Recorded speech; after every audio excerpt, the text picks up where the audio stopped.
Sentire Media. Hello everyone, and welcome to A History of Italy.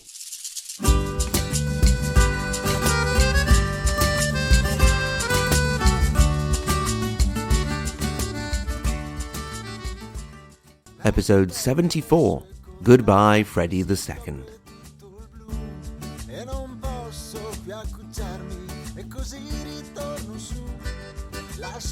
In the last episode, after looking a bit at Holy Roman Emperor Frederick II's marital and private life, we saw him put down a rebellion in Germany, headed by his firstborn son, Henry, and then defeat some of the communes of northern Italy, once again grouped under the Lombard League, with other communes on Frederick's side.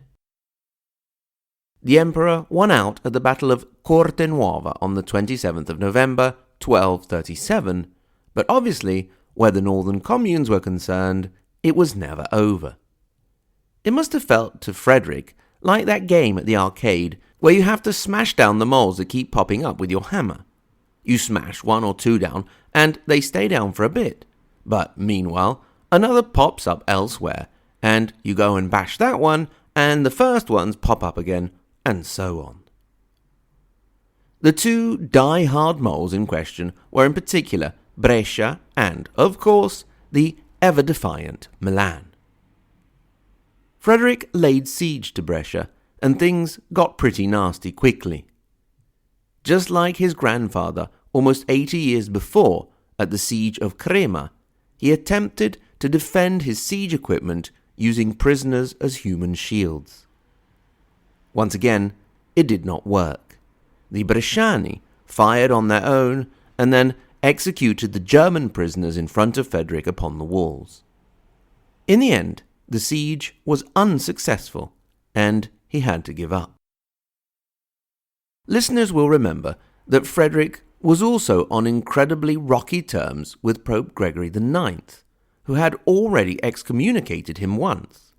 Now, the Pope was quite pleased at the failed siege and also encouraged Genoa and Venice to rebel against imperial authority. It didn't take much convincing with Venice, because you may remember that it had been the son of the Venetian Doge who had commanded the communal troops at Corte Nuova, and had been captured and then executed. Things escalated once again. Gregory excommunicated Frederick in 1239, just to be really sure he got the message.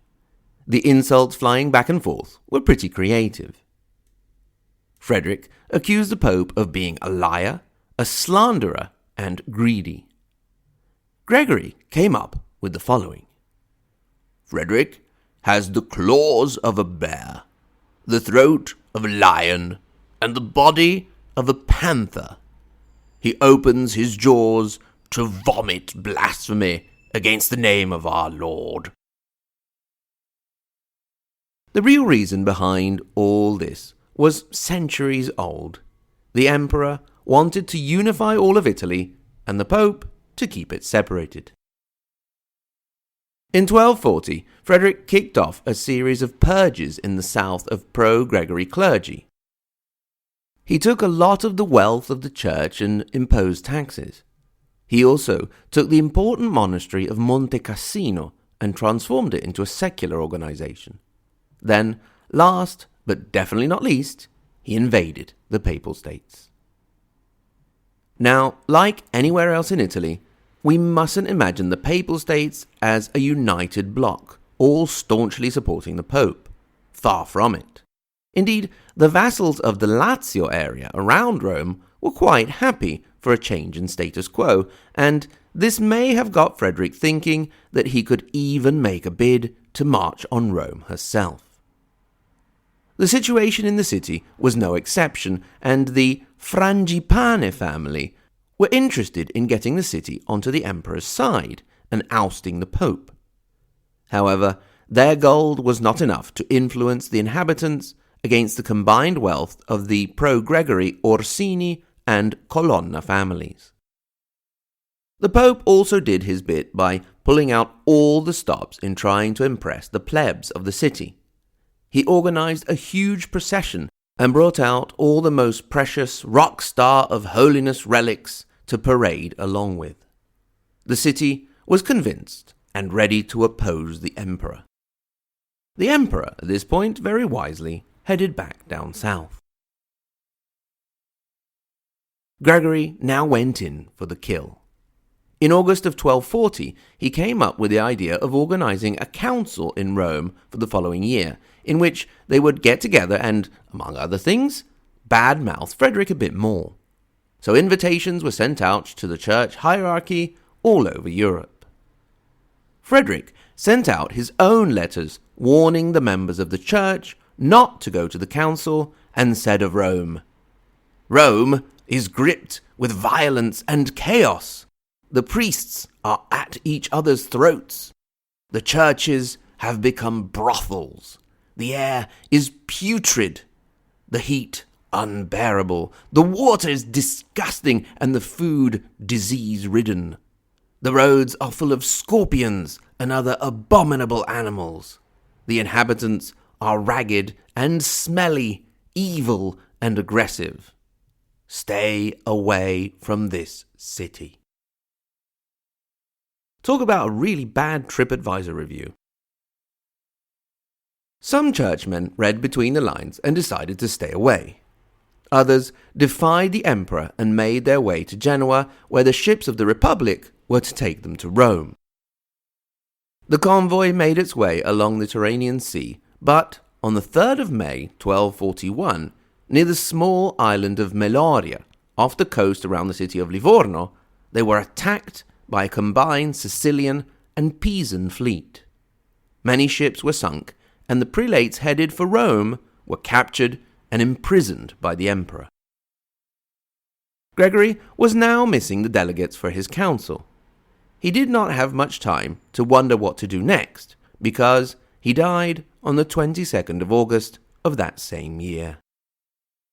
The new pope, Celestine IV, was ready to go by the end of October, but perhaps he went a bit further than he intended, and he died 16 days later. From then on, 2 years would pass before another pope was elected, so you can imagine the mess in a city that was fractious at the best of times. Frederick did not take advantage of the situation and try and take control of the city.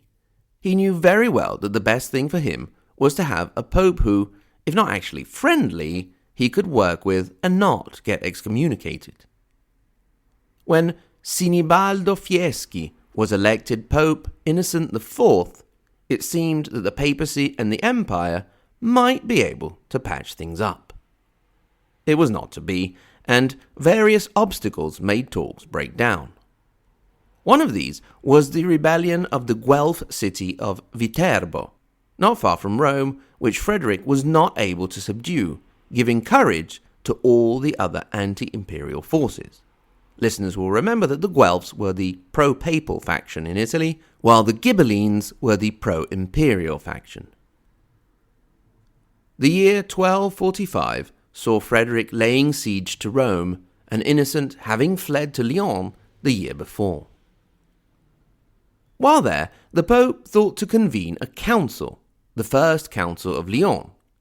It was the council that, up to that point, had the least delegates, but there were some pretty big names.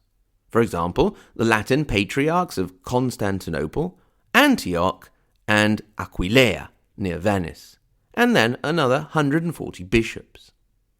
The Pope, would you believe it, excommunicated Frederick II once again.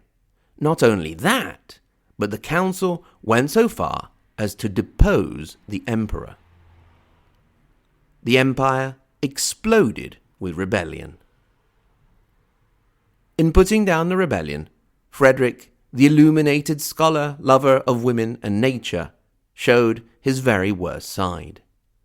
Blinding, hanging, and drowning abunded.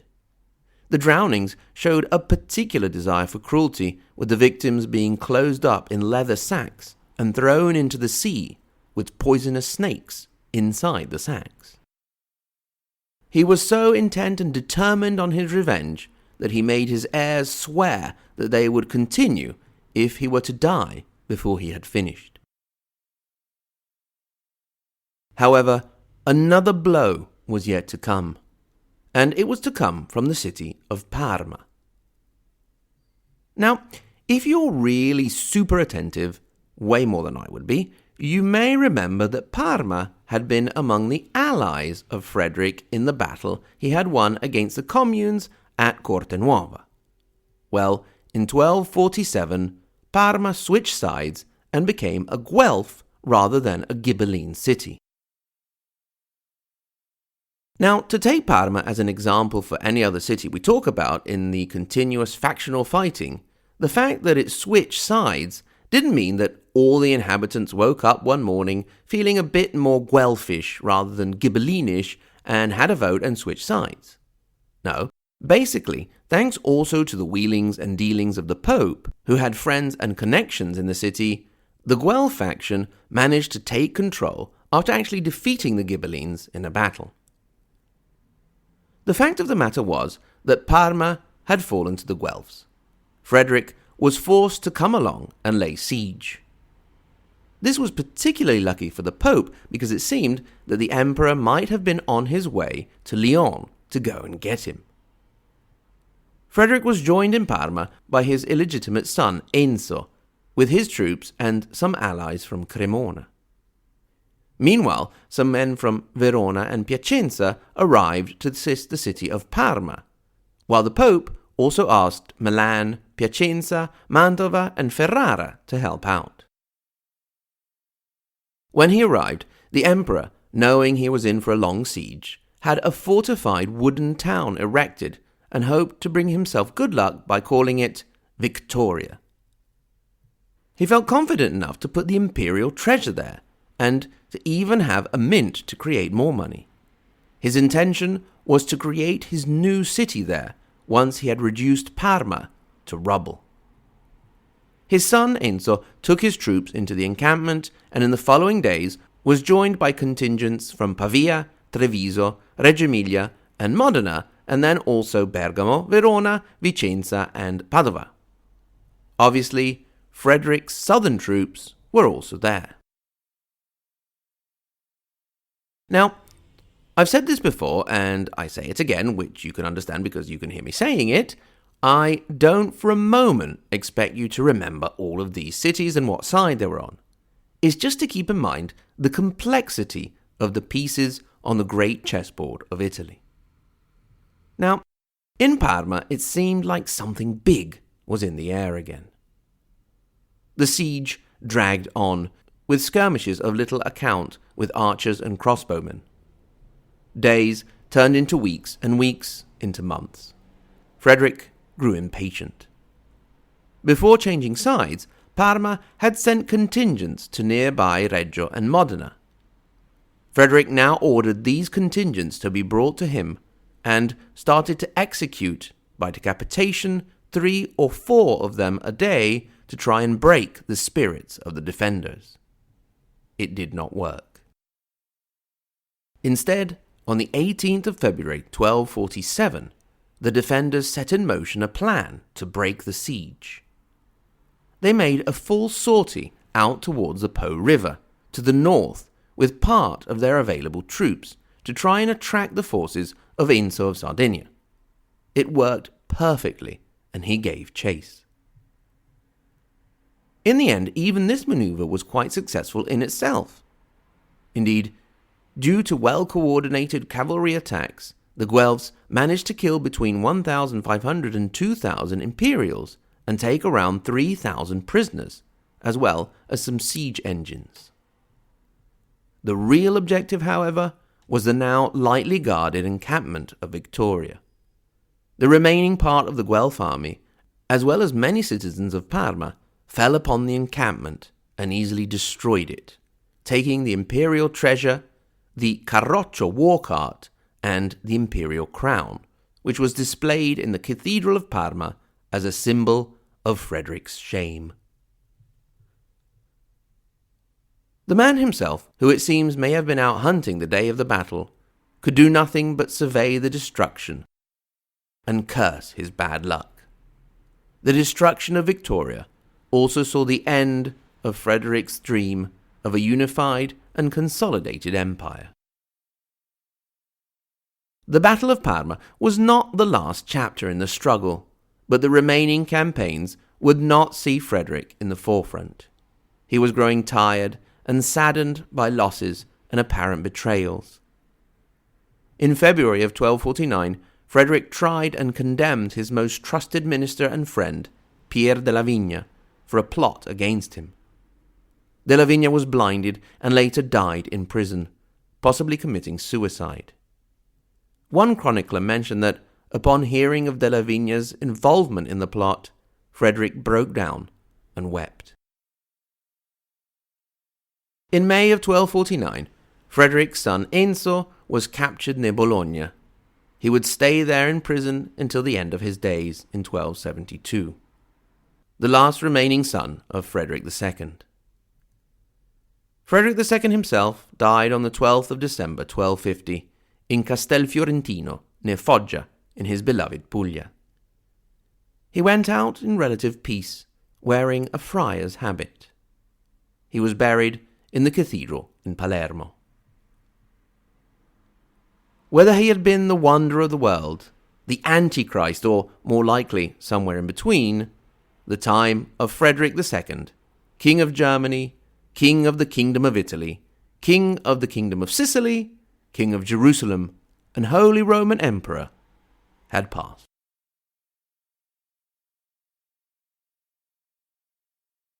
Thanks very much to everyone for listening. Thanks in particular to my Patreon supporters. I've updated the list and I hope I have everyone in. Let me know if I've left someone out. So, the Anita and Giuseppe Garibaldi level: Bill, Ed, Eric W, Fabio M, Gary G, Jeff, Joshua, Cara D, Sean and Jimmy.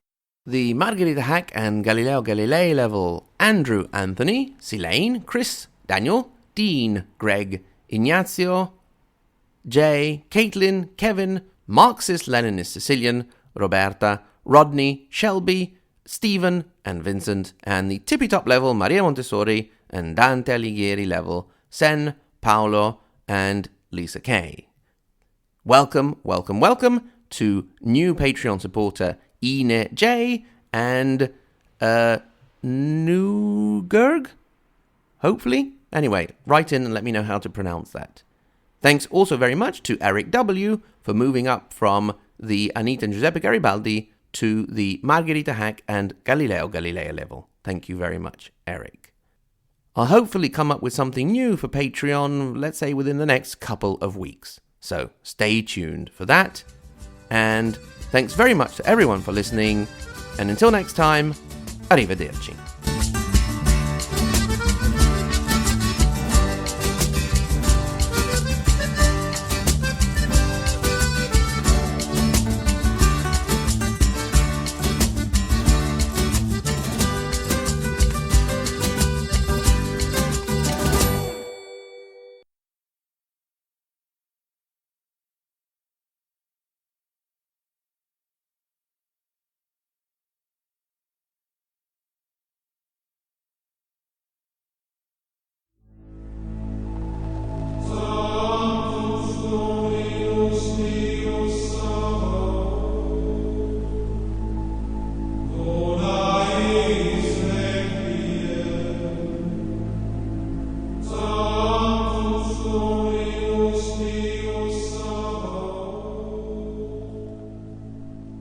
Your Holiness, we have a copy of the manifesto that the Emperor was writing against you. Let's see what that scoundrel is saying about me. The Pope is a stinky old prune. He's a great big fibber, and he's tubby and roly-poly. What? Roly-poly? Shall I continue? Yes, I suppose. Go on. His hat looks really dumb, and he has smelly breath, and gross hairy ears, and a silly red nose. I say, red nose? Silly hat? How dare he? He is old and boring, and we should get a new pope. Well, we'll see about that. Take a note. Frederick has the legs of a chicken, and the arms of a crocodile, and the head of an elephant, and the bottom of a mongoose, and the silly face of, A baboon, Your Holiness? Yes, that's it. The face of a silly baboon with a big blue bum. And he is hereby totally super excommunicated. You've already excommunicated him, sir. So, do you want to join him? No, sir. Sorry, sir. Oh, and one last thing. Yes? He has stupid hair. No, sir, you can't mean it. I mean what I say. Stupid hair. This could mean war. So be it. Sentire Media. Hey, podcast producers and show hosts. Do you want to join a podcast network that celebrates all things Italian? At Sentire Media, we understand the allure of Italy and its unique culture. Our devoted team of hosts and producers are all driven by their shared passion for Italy. And we work tirelessly to create the best lifestyle podcasts and content that will whisk you away to the very heart of Italy. With us, you can savor the mouth-watering flavors, get lost in the stories from the past, break down the cultural barriers, and truly immerse yourself in the vibrant traditions of this intoxicating country. If you have a great podcast idea or are already in production and would like to join Sentire Media, head over to sentiremedia.com, that's SENTIRE media.com, and find out how to submit your show.